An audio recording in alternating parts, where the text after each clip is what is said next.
Hello, I'm Phil Svitek, 360 Creative Coach, and this is my vlog where I try to highlight my creative journey, but also kind of highlight the various things that I'm applying in my life and the things that I'm learning. And for this next week of content, I'm joined by my dear friend, Will Abels, who I've known since college, but I haven't seen since college. Yeah, it's been a while.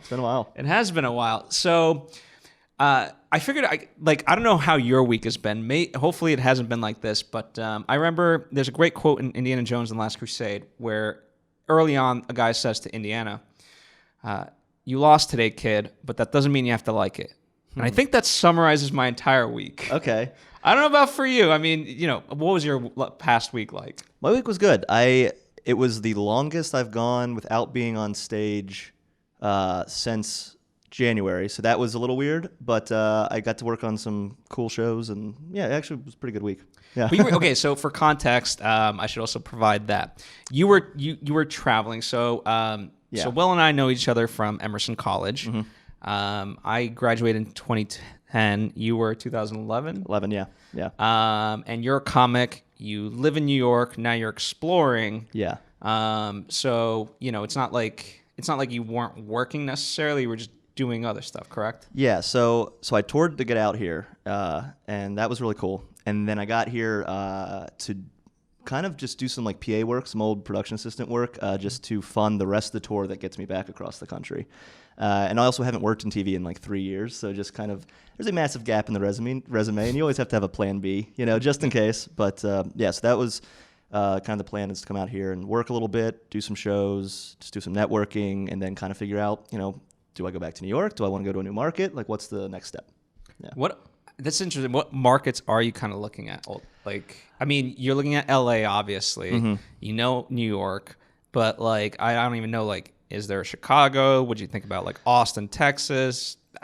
Yeah. What else is there? Well, I wouldn't go. I wouldn't go to Chicago because it wouldn't. It's too similar to New York in terms of weather and just the way the city is kind of structured. And it's a great scene, but I would have to kind of start from the ground.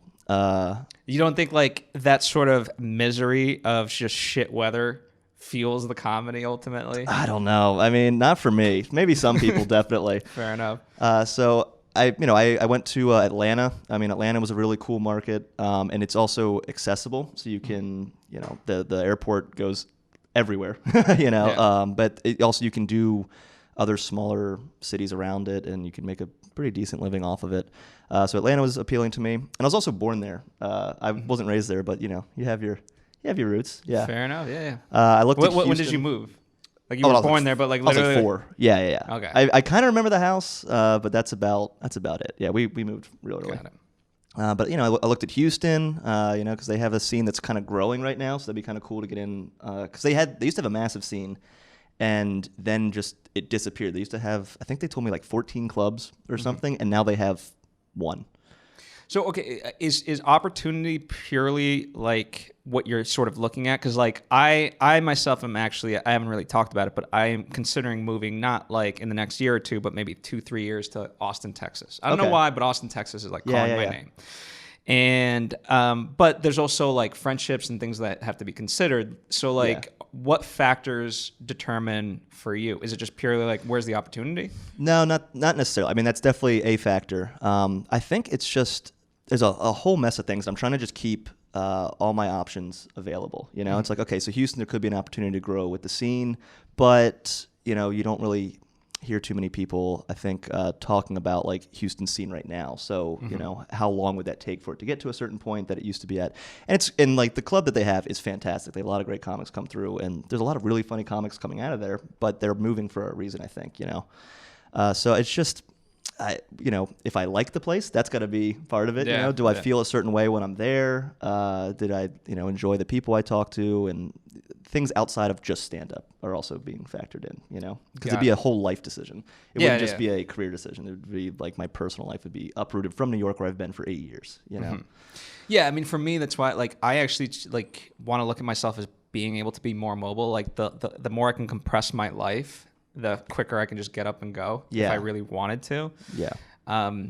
The other kind of factor, okay, so you talked about, you're doing some PA work, and so this kind of ties into the theme of my week last week in the sense that I essentially like, we all have our paying jobs, and then like the stuff that we want to be doing that, may pay some certain bills, but it's like, we're still working towards. Right, and right. certainly, at least that's the case for me when I do like, even this stuff. So I call like the paying jobs my work. Okay. And I always try to get my work done so I can get to my work. Yeah, yeah. And for some reason, just work was just insane last week. And I was like, what the fuck? And just, I thought like I'd be done with it.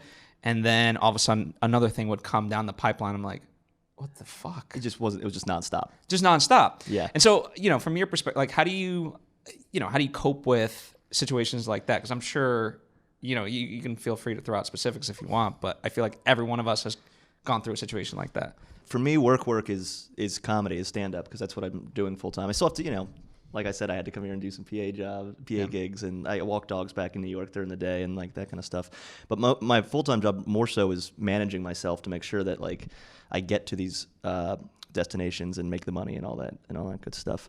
Okay, so I'm curious, like when did you know for yourself, like when did that threshold happen? Because like obviously like for a lot of artists, that's the place they want to get to. Yeah. But it's kind of this is kind of the beginning of it. Mm-hmm. I'd spent a couple years just kind of taking the financial hit, like going to the markets and showcasing myself, and then eventually getting to go back and some places get to do the club, which pays fine, and then get to do the headlining spots and all that good stuff. But it took years of just going there, showcasing yourself, knowing you're not going to really make any money, and just racking up that credit card debt, which is so much fun. Isn't it? Yeah, so I did that, and the last like 2 months have been kind of all right, cool, this paid off, but I just have to be on top of it, So Mm-hmm. every day I have to try and book a show. Like I'm trying to book all the way out through May right now. Mm-hmm. And it's difficult because, when you contact a club, they might be interested in you, but they're being contacted by every comic in the country. And even when they do want you to come, they're like, I have no idea. You have to reach out maybe 6 weeks out. And you're like, well, I need to know now.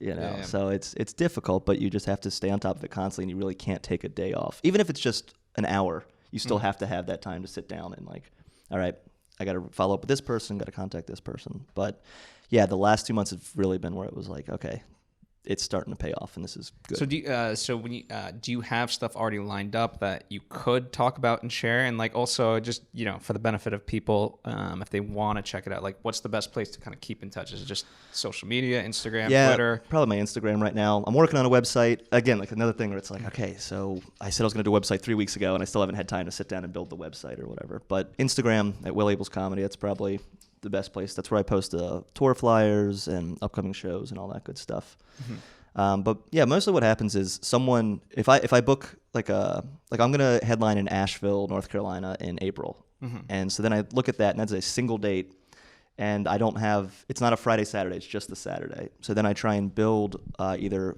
in that scene if it's big enough, or find neighboring cities that I can headline in. So from that, I built Charlotte. So I'm going to be in Charlotte on the April 10th, and then I'll be in Asheville on April 11th. And then is it purely like based on, let's just for lack of a better term, like who will take you, or are you like kind of strategic of like, I need to reach out to these towns because they have a comedy scene? It's a little of both. It basically, if that's that was the first show I booked in April, and that happened, I think, in December. Mm-hmm. From there, I tried to build around that, Yeah. So it was a little bit of, like I think I reached out to Greenville, South Carolina, and they were like, "No, we don't want you. We don't want you." So I was like, "All right, well, I'll go to Charlotte," mm-hmm. And so a little bit of that still happens for sure, but it's mostly geographic. And how do you also comedy wise? How does it work geographically? Because obviously, the politics change throughout the country. So mm-hmm. do you alter it, or do you also know okay, my humor is such that this audience will just hate it, so I'm not even gonna go there? Well, I don't really do any political humor, so that's something I've kind of learned just because I was doing the road, where it was like, all right, I want to try and make everyone laugh. Like, of course, I have my little things where you know where I stand on certain issues or whatever it is, but for the most part, I'm pretty I wouldn't say clean, but I'm pushing on the side, like the closer to clean. But there are definitely times, like I was in West Texas, and I have a joke. It's about working in the service industry, but it also involves ICE agents. And basically, I shoot the ICE agents and I go on the run. and I was in West Texas, and I talked to some locals, and they were like, "Yeah, that joke definitely will not work."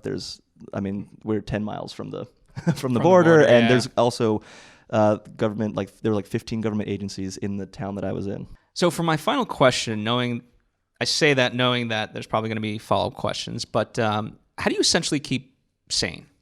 Because like I have some friends I know that'll watch this. They'll be like, he doesn't.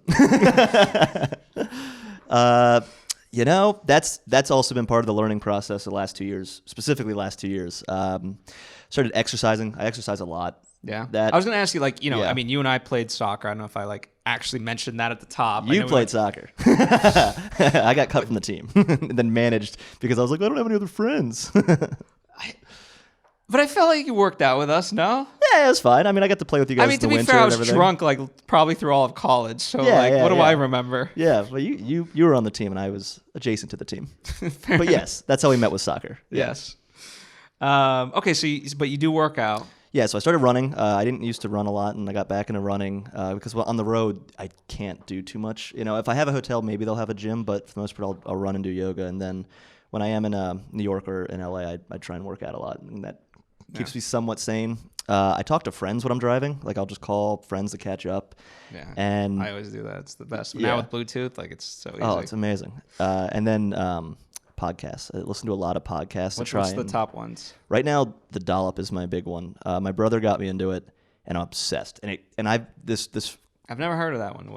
It's an American history podcast. Okay. And these two are just hysterical, and it's really informative. And some of them, they'll talk about modern politics, and your blood just starts boiling. And the guy who's one of the interviewers he's so passionate. But they're about an hour and a half to 2 hours long, some of them. So for the drive, it's perfect. So for the drive, it's like, okay, so then I can stop for lunch, I can do this, and then it helps me break the day down, especially when I have the longer drives. Because I drive myself everywhere, too. Mm-hmm. That's the big other part of touring is I'm not flying anywhere. Yeah. Otherwise, I would be in worse debt than I am. Yeah, no, I get that. I want to go back to this because, okay, so it's fascinating to me. I forgot, it just completely skipped over my mind that, you didn't actually play. And, I want to commend you for that in the sense, because you could have, took your tail in between your legs and, said, fuck this, I'm out. Yeah. But, we all liked you enough. You were like, okay, what can I add to the team? Yeah. And, now looking back on it, the friendships that you've formed just by that decision alone, I don't know. There's not really a question there other than the fact that I'm just kind of commending you for thank you. having that wherewithal. I don't know if you thought about it consciously or not. Well, it was this thing where, we were doing the tryout, and kind of by the last day, I got that weird feeling in my stomach. You know that feeling where you're like, something bad's about to happen. And you can't put your finger on it. And the tryout didn't go bad. I just was like, I think they're going to cut me. And, I didn't know anybody else in the city. We were all there a week before the rest of the freshmen and everyone else from school got there. And I had gotten pretty close to you guys already. And I think I was just sitting there, and he was like, so we're not going to keep you on the team. And I was like, well, I want to be a part of this team. So I just was like, well, could I manage? Because, coaching would be cool. And it was just kind of this, I was always sort of interested in coaching. And then I guess no one ever asked to manage the team. So they were like, we got to make sure it's okay with the college. But yeah, and so then it just became creating a new opportunity for me. And it honestly wasn't the most fun because, you wanted to be out there playing and stuff. But I get at the same time, most of those guys I'm still friends with them. One of them I basically lived with the last year and a half when I was in New York. So who's that? Robin. Oh, Robin Lewis. Yeah. Yeah, shout out to Robin Lewis. Not that some of you guys may know, probably most of you guys don't know, but very good guy. Great guy. Just talking to him earlier today. Yeah. No, that's awesome, yeah. But I guess that kind of has transitioned in other things in my life where it's like, okay, well, that opportunity didn't happen the way I wanted to, so let's try and create a new one for ourselves. Mm-hmm. Yeah. Cool. Yeah, no, that's awesome. And I think obviously that's very applicable to things moving forward, and especially the way you're creating opportunity for yourself, during one of the breaks, I'll call it, one of the cuts, you were telling me a lot of comics are coming up to you. Yeah. You're like, well, how do you do X, Y, and Z? And it's like, I don't know. I think you're carrying that mentality forward of, fuck it, I just got to figure it out. Yeah, and sometimes it's nice to have someone guide you a little bit. Like I have had certain people over the years that have pointed me in the right direction. Like the first time I toured was with a comic named Alex Grubard, and he planted that seed of one, just enjoying the road. But he gave me some advice where it was like, how do you get booked? And he's like, you gotta ask. It's like, sure, they won't answer you probably 99 times out of 100, but it's like any job. You wouldn't just assume a job's going to reach out to you if they have no idea you're interested in the job, So there have been some people that guided me, but for the most part, it's just kind of figuring it out. And now I've spent 2 years doing that. I can finally go, okay, so I have all these pieces and I kind of know what to do, and let's do it. Awesome. And I imagine you nurture the relationships with the clubs that actually, respond and so forth. Yeah, and I try and be as professional as I can and enjoy it. And it's slowly building. Starting to do more and more clubs, which is great for the road. I don't do any clubs back in New York, but that's kind of my own. That's a whole nother thing. I don't need to get into. All right, I won't even ask. Yeah, but and I just try and it's what I like about going to a new scene. There's always like one comic that you really vibe with, and that's usually the person that ends up helping present new opportunities to you. And they're like, hey, you got to meet this guy or whatever it is. Yeah, no, that's cool that there's people that actually collaborate, because sometimes you think like, oh, it's a cutthroat type of just entertainment in general. Yeah. But I find like the most successful people don't view it that way. It's like, oh, you should meet this cool person, man, woman, whatever. And you don't have to you don't have to feel bad for not liking everyone, because it's just how this industry is in general. But comics, most of us suck, and it's in the sense of quality of content, or like as human beings. Mostly as human beings, I think. Most comics you talk to, you're like, man, this guy's terrible, but God, they're funny, and that's just how it is. So you can work together, but you don't have to be friends. But you want to try and present opportunities and create a network for yourself of people you want to go back and see, or you want to collaborate with, or whatever it is. Yeah. Any final thoughts as we wrap up this episode, as we'll call it, this vlog? No, this was cool. This was fun. All right. One more time, given the good old Twitter, Instagram. Okay, so wherever else. Instagram, you can go to @WillAblesComedy, and that's ABELES. That's key. Very key. Very key. Twitter's @WillAbles. I tweet sometimes, but I'm not the best. I'm not the best at Twitter. I tell too many stories. Yeah, it's too long. And then Facebook, it's just Will Ables Comedy again. Yeah. Right on. And I'm at Phil Svitek. Thanks for joining us, and I hope to see you next time.